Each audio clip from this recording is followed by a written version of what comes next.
Morning, John. Morning. Jon-Stephen. How are you doing Yes. today? Doing good. Doing good. It's Right. bright and early. I've already had my coffee and all set and ready to get things done today. Wonderful. I just poured my first coffee here, Jon-Stephen. So looking forward Oh to the yeah. show and catching up with you today as well too.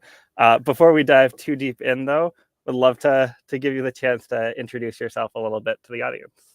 Sure. My name's Jon-Stephen Stansel. I'm a social media manager who I think I've worked in higher ed doing social media for colleges and universities. I've done government, but most recently, for the past 3 years, I've been working in the entertainment industry doing social media for Amazon Prime series Invincible. I did a stint working on Rings of Power, the Avatar franchise for Way of Water, and several other different projects. So I kind of have to pinch myself every day that I get to work on some of the nerdy stuff that I really love, and it's been quite a change for the past 3 years, but I'm loving every day of it. And now working mostly freelance, started launched my own agency, Saturday Night Media, this year, and really excited about that. Yeah. And I was telling you before we started, you're definitely one of the top people on my list of guests I want to get. Want to compliment you first off on the amazing content and community you've built on LinkedIn and in social too. I feel like you're one of the standout voices from the social media manager community.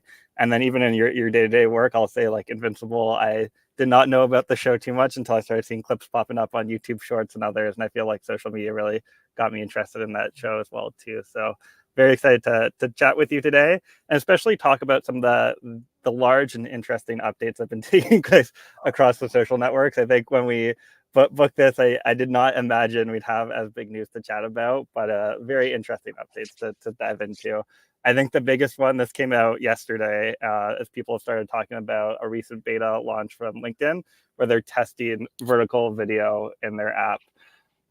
Honestly, such a fascinating update. I'll let you speak about it first, John, because I feel like you might have some thoughts on this beyond me. Yeah, I'm curious to see how it works out because it feels like everybody is trying to kind of TikTokify their platform a little bit. There are questions like of where TikTok will be in the next coming months or years, and I think everybody's kind of like gaming for like, okay, how can we glom onto some of that success, or even benefit from possible failure for them, not on their fault at all. But with LinkedIn, I don't know. It might take off. It might not. I remember when they launched their version like LinkedIn Stories, and nobody wanted that at all. They sunsetted that, but we'll see what happens. I think video is going to play a more important role on all platforms, like it or not. It already has. I almost kind of worry that it might become, and may already be there, that it's starting to be kind of like that transition between when talking. No, none of us were alive then, but I sound like an old man when the talkies happen. Where actors who were stars of silent films kind of faded away because they couldn't, keep up with that. I think we might start seeing that with influencers and even social media managers. Like if you can't do video, uh, you know, uh, but I'm hoping there's still room for those of us who rely mostly on copy and images. Yeah, it's so fascinating because like when I think about LinkedIn as a social network, they're definitely different in nature than when we think about TikTok or Facebook or Instagram and the types of communities and connections you're forming. So for them to lean into the same experience that other platforms are pushing towards is honestly a little bit surprising. Like I think about LinkedIn content, they really encourage you to make thoughtful posts, sharing insights there. I remember it gives me a little bit of flashbacks to like LinkedIn video a while ago, but I feel like LinkedIn had shifted away from that. So for them to really start dipping their toes into this sort of creator style content seems very intriguing. And the bigger trends too, there's like two other thoughts that popped to my mind. One, I'm hopeful that LinkedIn's vertical video content stays quite different than what other platforms see. Often we see like TikTok and Reels and then Shorts being like this content that creators just try and cross pollinate as much as possible. But I feel like the LinkedIn audience may not look to engage in that same way. And then second, when I think about sort of the creators and the opportunities there, I feel like the people who will jump on first and create that space can really take advantage. Like names like Gary Vee pop up, where he does a lot of great video content already. I feel like this is calling his name to jump on top of. Hmm. Yeah, it'll be interesting to see where LinkedIn goes in the next year or so. I think LinkedIn has been the hands down winner in the collapse of Twitter. Yeah. Like, they so many people have kind of moved over to LinkedIn, especially those of us who want to talk about our experiences at work and professional development. And but more traditional LinkedIn users are kind of like, hey, LinkedIn is not the same place it was, just a year ago. I'm not sure if I like it, but I think LinkedIn's like, hey, we're a changing platform. We're, again, to make an older movie reference, it's kind of Dr. Evil going on. I'm young, I'm hip, right? I'm with it, doing the Macarena. So I'm curious to see what happens there. I think the user base is really changing the platform, probably for the better. I like it better. One last question on this topic I'm curious about, especially being a creator on LinkedIn. Last week, we talked about some of the updates around the ability to sponsor any post from companies. We've seen a lot over the past couple of years, too, of brands doing creator partnerships on LinkedIn as well. I'm curious if you think LinkedIn's moving more into that market. If LinkedIn will do what X did recently as well, too, and start to launch creator funds or try to encourage more of that, or if you feel like that's out of the scope for what LinkedIn's been thinking. I hope it does, because I think LinkedIn's biggest battle is the reputation of cringe, and the sort of like the broetry, and people give people grief over like the line breaks, which I have no problem with. I'm like, that just makes it easier and like splits up your copy and makes it a little easier to read and digest quickly. So I hope they do. I hope they encourage more diverse creators on the platform.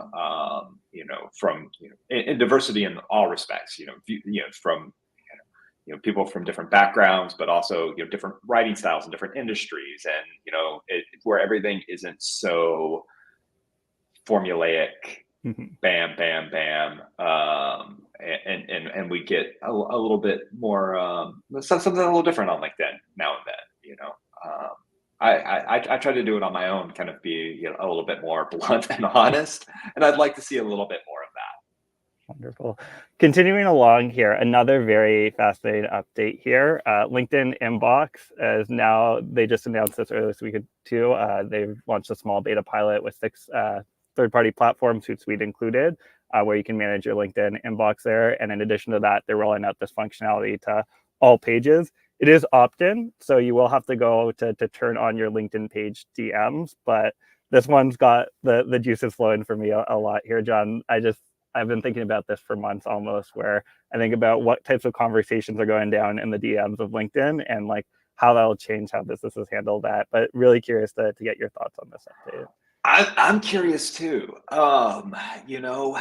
We'll see. From a social media manager standpoint, there's part of me that's like, oh, another thing I'm gonna have to check from here and there.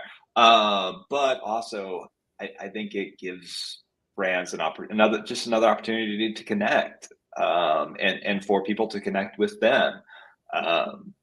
It's going to be something that people are going to have to monitor and keep track of. But I think the big push was having, recently was getting your executives on LinkedIn and them representing the brand. But your CEO doesn't want to answer DMs from customers, so it does give a place for that to go. My question is, are average users going to use it, like to say, oh, hey, I've got a question about this B2B company, I'll DM them on LinkedIn? Or is it going to be more customer support? Or is it going to be cold pitches, which is like probably what happens more than anything else in the DMs of LinkedIn right now. So Yeah, I think too, like job applications will be a huge one. But Mhm. what also fascinates me is there's so many brands that I've talked to where they don't focus on the other social networks. So like LinkedIn is our community, LinkedIn is our audience, and they've built amazing followers, whether that's 25, 30, 500,000 plus followers on LinkedIn specifically. And to open the floodgates and create this new opportunity, it's so unknown, and it'll be so interesting to see how companies tackle that. I'm curious, if you were in a corporate role today or in a brand role and you had the decision to make that, like how would you be preparing your team to handle that potential influx, or how would you be thinking about structuring the approach there? First and foremost would be creating sort of an FAQ talking points document to pull from. Kind of let's predict what we think our most frequently asked questions on DMs in LinkedIn are going to be, and start building those responses out and have those ready to go on day one. And then as those things actually start happening, like edit that document kind of on the go, and just prepare for it. I'm not sure. It's going to take a while before users kind of catch on and go, oh, yeah, I can DM them through here. So I think it'll be kind of a slow start, which is good for brands to kind of have that kind of time to learn. So yeah, I would just go ahead and start preparing some documentation and some talking points, and be ready with those answers on day one. Yeah, it's definitely one to keep an eye on. I think it'll be interesting 3 years to look back and see, has consumer behavior changed? Are we DMing on LinkedIn instead of Instagram to get brand answers, or the like? Continuing on here, a couple quick updates across some other platforms as well. Some announcements around Instagram, some updates to their hashtag search, making it a little bit more rich from a content perspective, as well as updates in terms of carousels, where they're testing out the ability to comment on specific photos within that carousel rather than just the carousel as a whole. Maybe on the carousel front there, I always like seeing updates where it creates almost a new format, a new way to engage, a new way to get a little bit creative with your audience as well too. Curious to get your thoughts on this update. Yeah, you just got my brain turning, because when you proposed this as a news item to talk about, I was thinking, oh yeah, it is good that we can specifically comment on various things in carousels.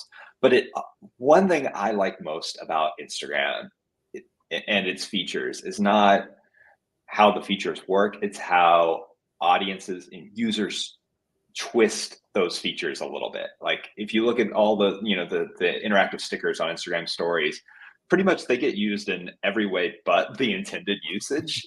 And I think brands, there may be an opportunity for fun interaction with this. I don't know, maybe it's a simple poll, like comment on the image you like the most, something.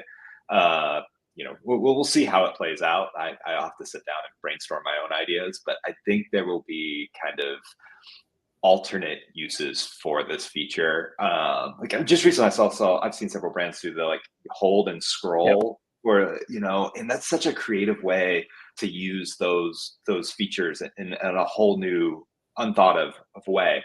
So I think we'll start seeing some things like that, and if brands are smart, they'll go ahead and start thinking about that now. Yeah, the social media analytics brain of myself too also jumps to like, this is a great way now to get a little bit one step further to understand of that carousel, like what was the most engaging content there, and then use that to feed back into your strategy too. So if you have that one photo that's really driving a ton of comments in that carousel, maybe that's the one you want to lean into next time you do that, or maybe you make a quick edit and make that the first one within the set as well too, if it makes sense. So exactly. Very interesting change, and these small changes really can unlock some very creative thinking overall. Continuing along here, one other sort of platform update to talk about around Threads and some of the new functionality they're starting to release there. One around gift searches, the ability to do that, which is always quite nice. You always, whenever you have those gifts, you want to jump into the community, be able to start to engage with some of the different memes that are coming up there. And then two that I thought was very interesting was the swipe controls that they're starting to test out. This comes off of a couple weeks ago, Elon Musk and X talking a little bit about them removing some of the visual displays and trying to move that more towards swipe controls as well too. And sounds like that's potentially some of the trends that these platforms are starting to look into from a social experience, where it's less so us clicking buttons to create that engagement, but more so us on our phone swiping left or right or up or down to trigger something. And curious to get your thoughts on if you think people will adopt this type of behavior and like how this will change the landscape. Okay, well, two things. First, I want to talk about gifts, because I love gifts. I know I'm showing my millennial age. Gen Z claims they don't like gifts anymore, but man, I think gifts are just an underutilized resource in general. I encourage brands to make their own gifts. I've done it for several brands, and I just like it it also from a community manager standpoint, sometimes it like softens the blow, makes you sound more it gets some of that nuance that sometimes we can't get in text alone. So I'm really excited about that. As far as the swipe controls go, it's again going to be interesting to see because user behavior takes time to change, and I think younger generations are more swipe happy, where I think people. I turn 44 next month, and I've been had my iPhone from almost day one, and I'm used to pushing my buttons. So well, we'll see how we retrain the millennial generation on that too. But I'm an elder millennial, so I don't think it's gonna be a problem. Yeah, I always think about this too because like I used Instagram desktop for a while, way back in the day, and I still like going onto the desktop experience sometimes compared to the mobile. And it's interesting to see like these types of innovations happen because that starts to create a gap and a disconnect a little bit between those two experiences. And I'm glad you mentioned that because it's a thing, as a social media manager, I prefer to use platforms on desktop just because it gives me an extra layer of quality control. I feel less likely to make a typo when I'm typing on my physical keyboard and see it on my big screen. So I really wish some of these features, like for example on Instagram, you can't do collabs on desktop, will be rolled out to desktop as well. But when these platforms create new features, it's not social media managers they have in mind. Like it's user first, and it should be. But it would be nice for them to think of us now and then. Absolutely. Well, I'll say a week filled with very interesting updates, and I think for me especially updates that are very much at the start of the trends of what we'll see change over this next year and in the years to come from a social network perspective. So lots of things we'll definitely be keeping a close eye on. Continuing along here, moving on to the big question of the week here, and one that I'm quite excited to talk to you about. This is inspired actually by a recent comment and post you made on LinkedIn that caught my eyes here. For those not aware, LeBron James made a tweet a couple weeks ago asking where he could watch the old X-Men 97 cartoon series, and Disney Plus was on it. They had a great little gift that they dropped right into the comment, showing really the power of proactive social listening to find those moments to engage with your audience. And from a social media management perspective, often there's a lot you're balancing and it can be quite challenging, but I've talked to tons of brands who have tested out proactive engagement using social listening to either find trends in the industry that they look to jump in on or be able to engage with their audience directly. And they've seen amazing success. What comes to mind, C4, the brand, I know Kevin on LinkedIn's talked about that a lot and the success they've had and some of the proactive engagement they've done. But would love to hear your thoughts, maybe as a brand not doing it or starting to think about these types of efforts, like how should you be approaching this? Any key tips, any things you've learned over the years? I am one of the biggest advocates for social listening. I think it is underutilized by brands in general. It is so important for day to day, not just your social media. Like social listening should be part of your total brand strategy, not just your social strategy. There's so much data that you can get from social listening. Yes, Marvel did a great job, and granted, it's LeBron James. Somebody's going to see that and kind of cute. Like I'm not a sports fan, so I don't follow a lot of athletes or teams. So I would have kind of missed that if I didn't have if I were. I don't work for Marvel. If I were in their shoes, somebody else would have had to tell me about that, or have a good social listening stream set up. And I think that's incredibly valuable, not just to reply to celebrities, to reply to average users. You do not know where your next big engagement opportunity is going to come from. Sometimes that reply to just, Joe Blow on the street blows up and gives you a lot of engagement. I've had replies that have done better than like primary posts. From time to time. But not only that, it should what you learn from social listening should be a part of every part of your business. Like it should help make those decisions from like pricing, what products you offer. I know for a fact in the entertainment industry, they do social listening to see what fans like and want to see in like the next film. If they're adapting a book to a film or TV series, they do that research on social listening to say, okay, the fans really enjoy this character, or this one, you know, we'll say like just item in the book series is, you know, really important. We've got to be sure that we include this in the production. So even before that's, you know, sometimes even before a film gets made, studios are doing that listening to see what the fans want. And I think more businesses need to use that strategy and go, hey, let's, you know, don't just call your social media manager in to say, you know, what's the conversation and how do we need to get engagement. Hey, what are people saying about our product and what changes do we need to make and how can we make it better based on our social listening data? Yeah, absolutely. I love to see too. I think when I think about a brand's personality, I feel like the engagement is where that can really start to come out and shine a lot too. Where like the content is the brand guidelines, the story you try and tell, but the engagement, those comments, whether it's on your own content or others, is where things start to pop. I always think about like a lot of the fast food brands create these viral moments around a lot of the proactive engagement too. But even a lot of other brands where it's just listening to your audience, like you said. Maybe curious to hear from your experience. Have there been any like stories that surprised you over the years, or things where you've learned assumptions or some key moments to share? I'll tell you what's on Invincible. When we announced that seasons 2 and 3 had been greenlit, this is towards the end of season 1. We posted, you know, yeah, we're going to have season 2 and season 3. They've been greenlit, and there was a reply that just said source question mark, and I just replied, you know, real quickly, like us, and that got a lot of engagement.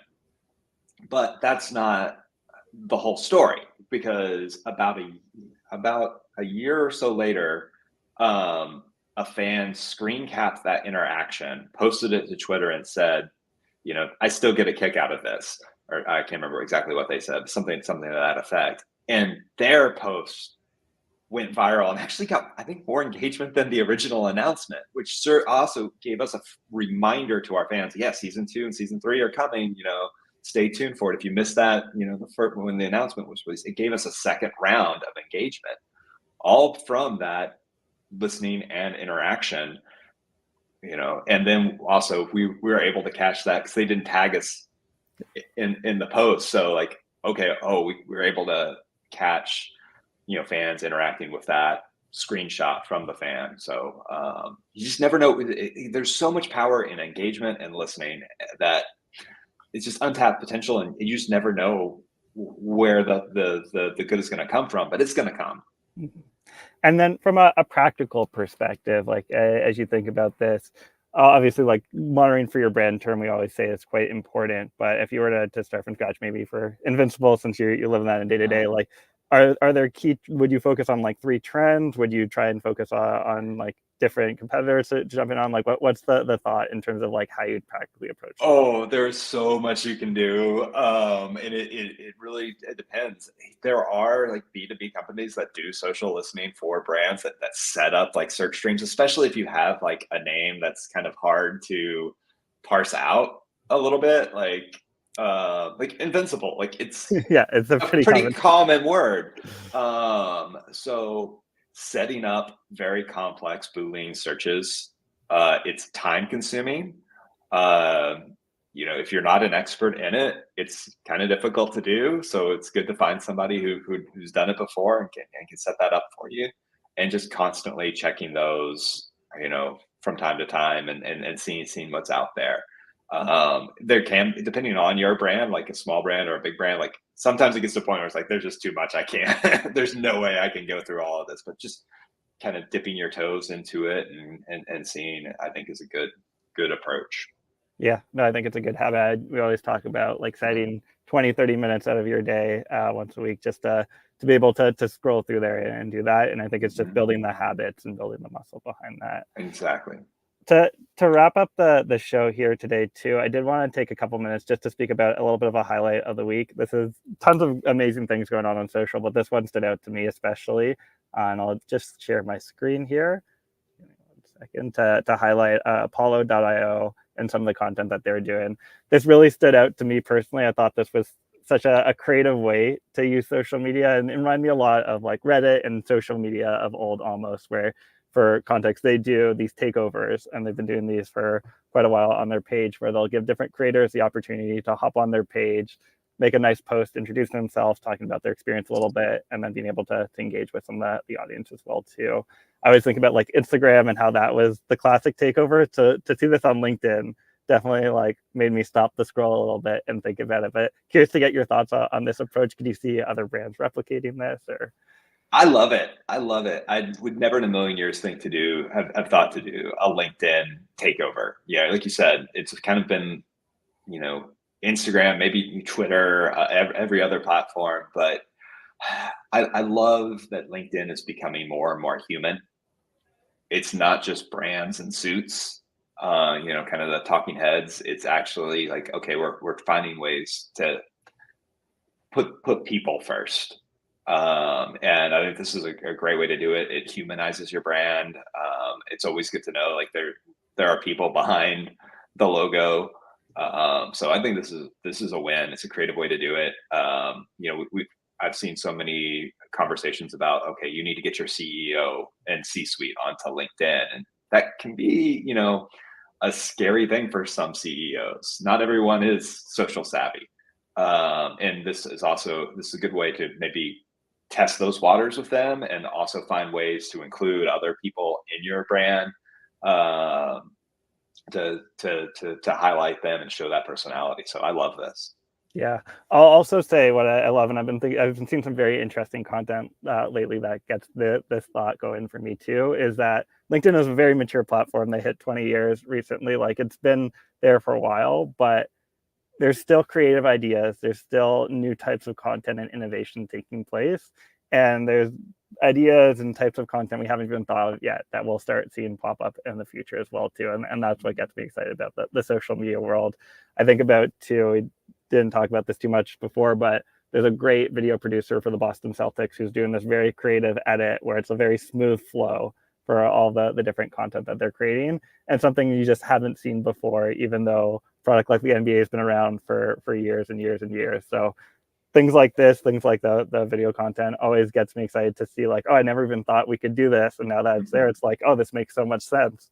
And now hopefully we'll start to see more of this happen across social, but also new ideas and new thoughts we haven't even had yet start to come to life as well. I think a great place to end the show as well too. But John, I wanted to give you some time to talk to the audience a little bit. Tell them a little bit about the new agency you just launched, since I know it's quite fresh off the press too, and anything else you have going on. Yeah. So I've launched my own agency, Saturday Night Media. You can follow us on LinkedIn, on Instagram, on Twitter. Connect with us. Doing basically a little bit all in one: social media management, consulting, training sessions, a little bit of everything. And you can follow me personally I'm at JS Stansel on all the platforms. Like you said, like it's so weird how LinkedIn has changed. I never in a million years thought I would say like LinkedIn would be my most active platform, but here we are. So you can find me on LinkedIn. I'm still pretty active on Twitter too, mostly just out of habit. I'm not as active as I used to be, but those are my two most active platforms as well. Wonderful. And I know, Jon-Stephen, you're doing a keynote in a couple of weeks. So anyone who's listening in the government space as well too, I know I have a few colleagues going down to that conference, but at the government social media conference, you'll be speaking as well. So definitely highly recommend people to check that out online if they can, or if they're there in person to come say hi to you. Yeah, super excited about that. I actually attended that conference way back in 2017 when I was at the Department of Transportation. So I'm excited to go back like as keynote speaker too. So it'll be a lot of fun. Yeah, it's like being the big alumni on campus coming back. But no, very excited. Lovely to have you on the show as well too. And wishing everyone a wonderful rest of their day. Have a good one.